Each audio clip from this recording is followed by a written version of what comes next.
Welcome to On the Edge with JP Devine from Central Maine Sunday. On the Edge with JP Devine audio is made possible by our subscribers like you.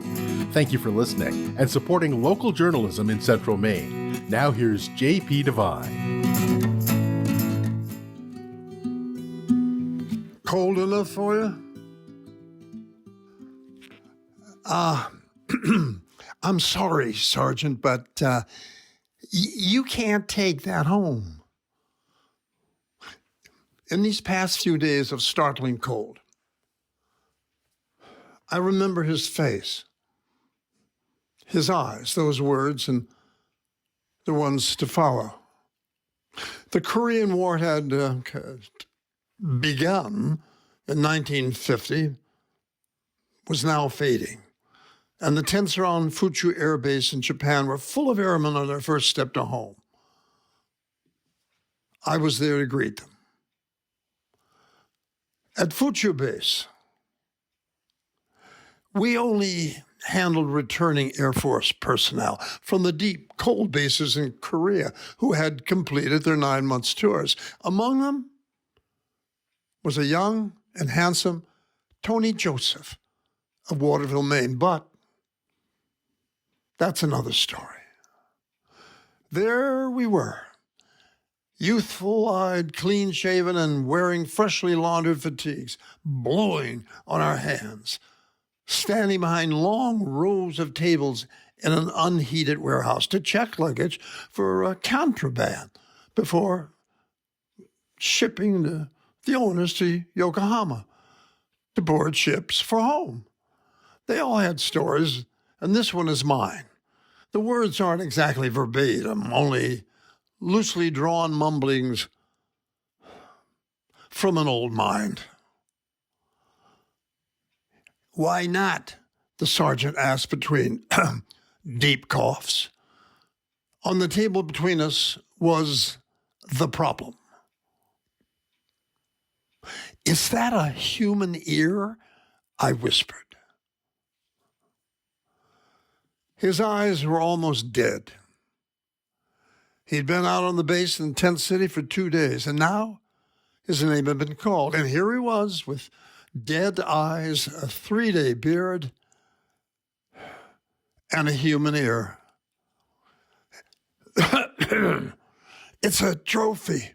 Trophies are allowed, right? Well, he was right. Certain trophies were allowed. And in my 2 years of Fuchu, I had seen them all. There were Chinese and Korean swords, hand grenades, blood-stained photographs, letters, and a human ear. I'll have to clear it, I whispered.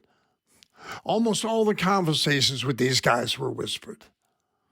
They had seen the worst of the worst while we were drinking in Tokyo bars. I raised my hand and beckoned to the officer of the day, Lieutenant Davenport. It's impossible to forget Lieutenant Davenport. He was one of the many golfers on the base, a superior poker player, and famous for having 6 cashmere sweaters in all colors in his locker.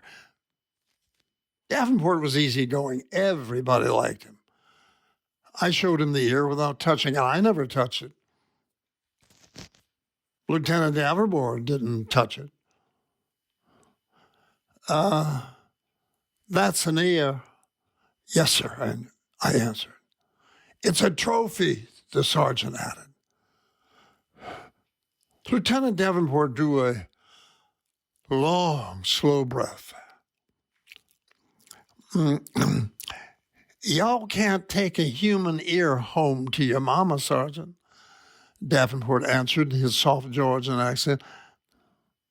It'll scare her. The sergeant started to disagree, but Davenport cut him off with his oft-repeated caution. Sergeant, there's a boat waiting to take y'all home. It leaves tomorrow. You can go with your buddies, or you can stay here with this ear for the next boat. Yeah, it's up to you. The sergeant closed his weary eyes, patted his trophy ear, and walked away. This memory comes to me today, as it often does, after 4 days of near Korean cold. At this writing, it has broken several records. But there are many, myself included, who have known deeper cold. Here and there in America, there have been old men who slept in the snow of Bastogne. Peter Joseph of Waterville was there, with only a blood-stained blanket to warm them. Rest in peace, Peter. There are still 1 or 2 survivors of the 1st Marine Division who fought, slept, and died at the Chosin Reservoir. Frozen, chosen. In the winter of 1950, I'm sure. Remember them all when someone today asks you, cold enough for you? Thanks for listening to On the Edge with JP Devine. On the Edge with JP Devine audio is made possible by our subscribers like you. Thank you for supporting local journalism in Central Maine.